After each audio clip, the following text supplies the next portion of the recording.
Right now, ahead of the Lok Sabha battle, there's anticipation of a larger NDA alliance formation. Speculation abound that coalition is poised to expand with parties like the RLD, Telugu Desam Party and Raj Thakkre's Maharashtra Navnirman Sena joining the NDA's fold.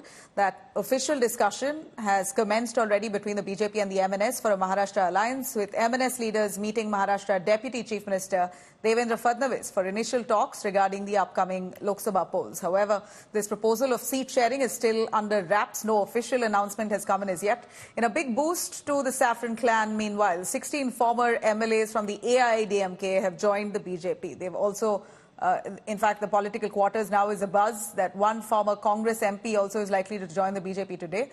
TDP President and former Andhra Pradesh Chief Minister, meanwhile, Chandrababu Naidu is also in Delhi for discussions and talks with senior BJP leaders. Likely that he is all set to return to the NDA's fold.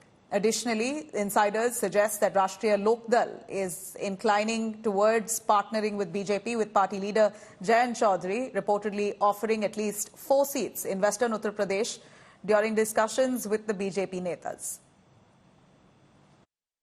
Today we are very happy that under the leadership of Honorable Prime Minister, our National President JP Nadda ji, and our senior leaders, the in charge for Tamil Nadu Lok Sabha election, Arvind Menon ji, our state in charge and all co-in charge and also the co-in charge for the parliamentary elections, Sudhakar Reddy ji, a massive work has happened over the last many years. And today is one such reflection where senior leaders from different political parties, majorly from the ADMK party, from the Congress party, from the DMDK party, 15 former legislative assembly members and 1 former MP, 16 people in total have joined the party today. And many of them are very senior people, multiple time MLA, and they have a social standing of their own.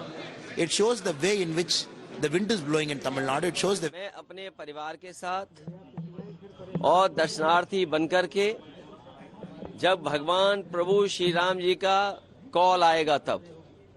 Sir Bhajpa के साथ जा रहे हैं, आपने sir अच्छा offer दिया लेकिन उधर बात चल रही है। जयंत चौधरी जी बहुत सुलझे हुए इंसान हैं, बहुत पढ़े लिखे हैं, राजनीति को वो समझते हैं। मुझे उम्मीद है कि किसानों की लड़ाई और उत्तर प्रदेश की खुशहाली की तरफ जो संघर्ष चल रहा है, उस लड़ाई को वो कमजोर नहीं होने देंगे। सर आप न्याय यात्रा में शामिल होने जा रहे हैं, क्या कहेंगे? मैंने पत्र लिख करके जवाब दिया है, धन्यवाद भी दिया है, और रायबरेली में, क्योंकि लखनऊ के सबसे करीब रायबरेली है, तो वहां पर यात्रा में शामिल रहूंगा। तो मंच भी साझा करेंगे सर? मैंने आपसे कहा कि जो पत्र है उसको ध्यान से पढ़ लीजिए आप। ये सब अफवाहें हैं। राष्ट्रीय लोकदल और समाजवादी पार्टी का गठबंधन बहुत अटूट है। हमारा उनका विचार मिलता है, इसलिए हमें पूरा भरोसा है कि उन और हम सब मिलकर चुनाव लड़ेंगे।